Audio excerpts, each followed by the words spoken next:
तो जो संबित पात्रा जी ने कहा है उसी का सीधे से जवाब दे दीजिए। वो कह रहे हैं डेमोक्रेसी का बम बम होगा। देखिए हम भी तो यही कह रहे हैं कि डेमोक्रेसी का बम बम होगा। हमारी भाषा बोल रहे हैं आज वो बीजेपी के प्रवक्ता। हम भी कह रहे हैं कि वोट चोर जेल जाएंगे। जिन जिन लोगों ने वोट चोरी में अपना महत्वपूर्ण स्थान अदा किया है वो जाएंगे। जिन लोगों ने ईडी, सीबीआई, इनकम टैक्स और इलेक्शन कमीशन को पंगु और पिट्ठू बनाया है वो सब जेल जाएंगे। जिन लोगों ने भारतीय लोकतंत्र के चौथे स्तंभ मीडिया को खोखला किया है वो भी सब जेल जाएंगे। देखिए बोल रहे थे कि मोदी जी की मम्मी को, माता जी को गाली दिया गया, पर मैं बता दूं शहजाद जी, वो वीडियो डॉक्टर था जिसकी आप बात कर रहे हैं, पातेपुर के भाजपा विधायक थे लखिंदर पासवान जी, उनके सामने वो गालियां दी गई थी। तो आप लोग खुद गाली दिलवा रहे हैं तो मैं उसको भी कंडेम करती हूँ, लेकिन साथ ही साथ मैं ये कहूंगी कि आप तो खुद भाजपा आपको कैसे यहां भेजती है मुझे नहीं समझ आता, क्योंकि शहजाद पूनावाला खुद कहते हैं भाजपा वाले अपने बाप के सगे नहीं होते। तो जो मोदी जी पे ऐसे आरोप लगाते हैं उनको यहां पर तो भाजपा भेजती है। पर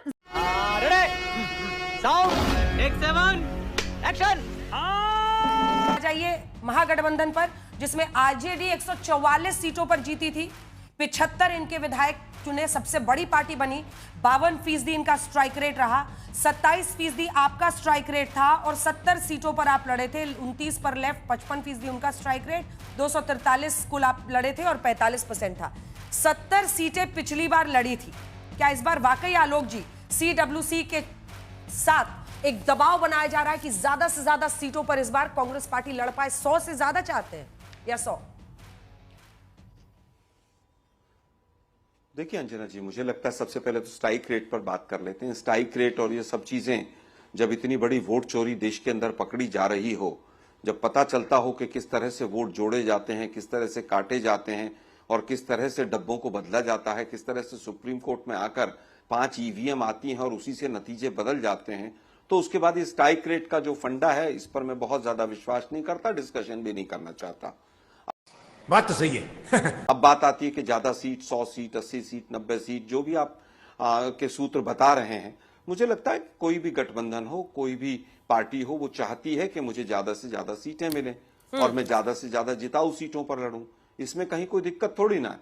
ये तो बीजेपी के जो एलाइज हैं उनके यहां भी है, हमारे जो एलाइज हैं उनके यहां भी है, और हम अभी तक जो चीजें, कुछ चीजें हम अपने पत्ते जो नहीं खोल रहे हैं उसमें ये सीधा सीधा है कि चिराग की पार्टी हो, मांझी जी की पार्टी हो, जेडीयू के लोग हों, बहुत लोग आना चाहते हैं। एक पूर्व विधायक कल ही आए हैं जेडीयू के हमारे यहाँ पर। हो सकता है चिराग जी और मांझी जी की भी अंतरात्मा जाग रही हो कहीं ना कहीं। और बीजेपी की आज की सीडब्ल्यूसी की बैठक को लेकर जो बौखलाहट है उससे पता चलता है कि इनकी जमीन वहां पर खिसक चुकी है। Emotional damn it. जिस तरह से आज राहुल गांधी जी ने, खड़गे जी ने और तमाम कांग्रेस के लीडर्स ने आज पूरी तरह से बीजेपी के ऊपर और गवर्नेंस के ऊपर हमला बोला है, उससे पूरी तरह से बौखलाए हुए हैं। तमाम आप पत्रकारों से मिल रहे हैं, सब बातचीत कर रहे हैं। मैं तो चाहता था कि बीजेपी के प्रवक्ता आते, 50% जो टैरिफ लगाया था उस पर भी पीसी करते, जो हथकड़ियां बेड़ियां लगकर आई थी उस पर भी पीसी करते, H1B वीजा पर भी करते, सम्राट चौधरी की डिग्री पर भी करते, अशोक चौधरी के जो भ्रष्टाचार के आरोप लगे उनको भी क्लैरिफाई करते। लेकिन मुझे लगता है केवल कांग्रेस से बौखलाकर आज पिछले 4-5 घंटे में देखिए पूरी बीजेपी बौखलाई हुई है। कोई ट्वीट कर रहा है, मोदी जी ने भी 5-7 ट्वीट कर दिए हैं, मोदी जी लगे हुए हैं, रेल मंत्री लगे हुए हैं, आज सारी सौगात बिहार को मिल जाएगी, 70,000 करोड़, 80,000, 90,000 करोड़, उसका तो कहीं पता चला नहीं। एक नए उद्योग के बारे में नहीं बता पा रहे हैं। 70,000 तुम्हें शर्म है? कुछ शर्म आया है? करोड़ का जो सीए जी ने बताया कि उसकी रिसिप्ट नहीं मिल रही है, कहां चला गया, वो भी 2013-14 का, 14-15 का नहीं, उसके ऊपर किसी ने प्रेस कॉन्फ्रेंस नहीं की। 1,000 एकड़ के करीब अडानी को 1 रुपए में जमीन दे दी, पेपर लीक पर एक प्रेस कॉन्फ्रेंस नहीं होती। हम तो कह रहे हैं कि वोट चोरी का आरोप इलेक्शन कमीशन पर है। बौखलाई कौन हुई है? बीजेपी बौखलाई हुई है पूरी तरह से। आज जिस तरह से तमाम मुद्दे उठाए गए हैं वो बिहार से रिलेटेड है, बिहार को किस तरह से आगे ले जाया जाए उससे संबंधित है। लेकिन आज बौखलाहट बीजेपी में इसलिए है कि इनके भ्रष्टाचार के तमाम आरोप सामने आ रहे हैं, इनकी जमीन खिसक चुकी है और बीजेपी पूरी तरह से बौखलाई हुई। चलिए ठीक है, इससे पहले रुक जाइए शहजाद जी, क्योंकि आप दोनों ही बोलते रह जाएंगे। प्रियंका भारती जी भी आए, ये वाला आपको दिखा के जरा, ये वाला जो आज बीजेपी, बिहार बीजेपी ने डाला है, वो जरा दिखाते हैं प्रियंका जी, फिर आपका रिएक्शन उस पर लेंगे। क्या आपकी पार्टी को अब नहीं लग रहा है कि चुनाव करीब आ रहे हैं? घमंडिया में कला भारी है, जूतम पैजार की तैयारी वो दिखा रहे हैं। 150 सीट आप चाहती हैं, 105 सीटें कांग्रेस पार्टी, जेएमएम 12 सीटें, 60 सीटें उधर लेफ्ट की तरफ से, 45 सीटों की मांग उधर से सैनी साहब की तरफ से। तो क्या है पूरा मामला? क्योंकि देखिए अब तो चुनाव करीब है, अब तो कांग्रेस पार्टी को भी खुलकर कहना चाहिए ना, भाई वोट कीजिए, तेजस्वी को मुख्यमंत्री बनाइए, लेकिन वो लोग तैयार ही नहीं हो रहे ये बोलने को। वाह बेटा, लगता है तुम घू खा के ही मानोगे। अंजना जी, लत्तम जुत्तम की बात वो करते हैं जो एक दूसरे पर लात जूता चला रहे होते हैं।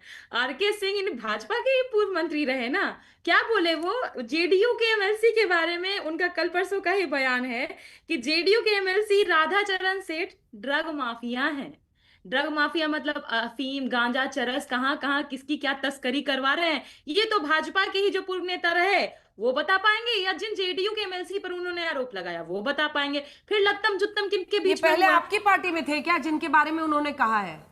आरके सिंह, वो देखिए अभी तो कहां से वो ड्रग माफिया गिरी कर रहे हैं, वो तो अभी इंपॉर्टेंट है ना, क्योंकि अभी के बारे में बता रहे हैं। अब कहां कहां ड्रग बेच रहे हैं ये बता पाएंगे, पर इंपॉर्टेंट ये है कि मैं बार बार यही कह रही हूँ कि एक दूसरे पर कर रहे हैं। क्योंकि विजय सिन्हा जी रहे उप मुख्यमंत्री बीजेपी के, उनके ऊपर आरोप लगा रहे हैं जेडीयू के मंत्री अशोक चौधरी, ये अपने विभाग में ज्यादा पैसा खाता है, वो कहता है वो मेरे विभाग में ज्यादा पैसा खाता है। एक दूसरे पर खुद आरोप लगा रहे हैं। सीएजी के बस हवा निकल गई बारे में तो आपको खुद ही अभी कांग्रेस के प्रवक्ता बोले 70,000 करोड़ का घोटाला हो गया है, बिल्स वगैरह कोई प्रोवाइड नहीं करा है। बताइए अंजना जी, हम लोग बाजार जाते हैं, 100-200 का सामान खरीदते हैं, बिल लेते हैं कि नहीं लेते हैं? अब तो जनता का पैसा आप यूटिलाइज करा लिए, शिक्षा विभाग हो, ग्रामीण विभाग हो, हर जगह आपने कहा यूटिलाइज किया, कुछ पता नहीं है।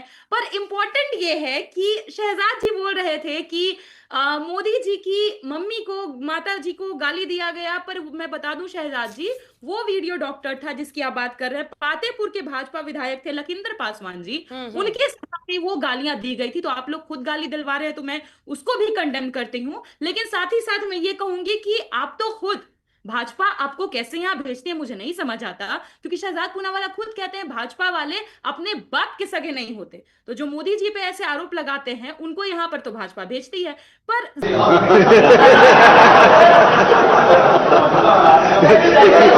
जरूरी बिहार के लिए ये है कि हम मुद्दों की राजनीति कर रहे हैं। आज भी तेजस्वी जी मौजूद थे, उन्होंने क्या कहा कि हम ये अन्याय करते रहे, हम न्याय करेंगे। ये बिहारियों को भले इंडस्ट्रीज ना दें, पीएम मित्र पार्क ना दें, हम उसी की बात करेंगे क्योंकि युवाओं को उसी की जरूरत है। आखिर क्यों ऐसा बिहार में हो रहा है कि 10th आते आते तक बच्चे 41% ड्रॉप आउट हो जा रहे हैं? हमारे लिए यही मुद्दा है। अति पिछड़ों का आरक्षण को खा गए, पिछड़ों के आरक्षण को खा गए, जो हमने रिजर्वेशंस को बढ़ाया आपने उसको इंप्लीमेंट नहीं होने दिया, 9वीं अनुसूची में शामिल नहीं होने दिया। तो ना आप आर्थिक न्याय कर रहे हैं, ना आप सामाजिक न्याय कर रहे हैं। धीरेन जी, आप कुछ भी बोलो ये नहीं सुनने वाला। क्योंकि कांग्रेस से सीधा सवाल है, आलोक जी इसका जवाब दीजिए, फिर मैं प्रियंका जी आ रही हूँ।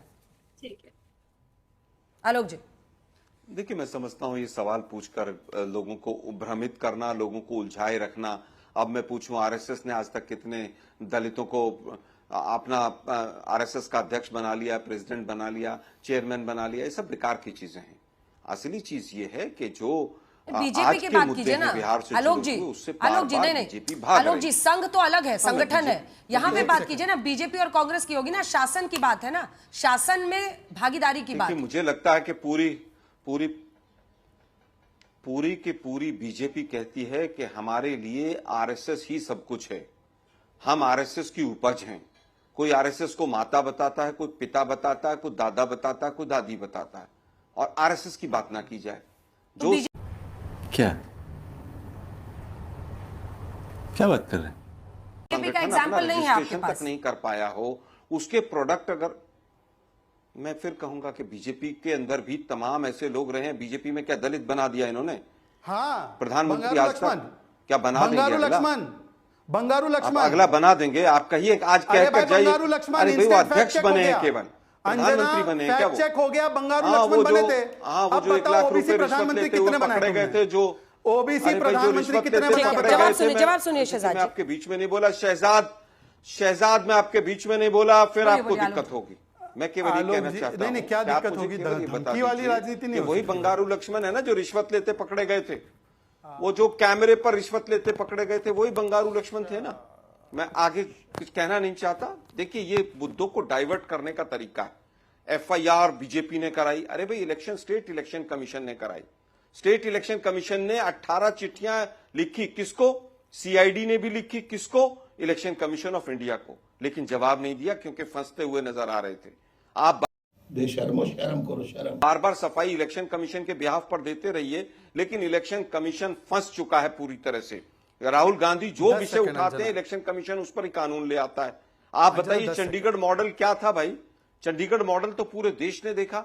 दुर्भाग्य यह है कि सुप्रीम कोर्ट में प्रूव होने के बाद भी बीजेपी ये नहीं मानने को तैयार है कि वोट चोरी करते हैं आप।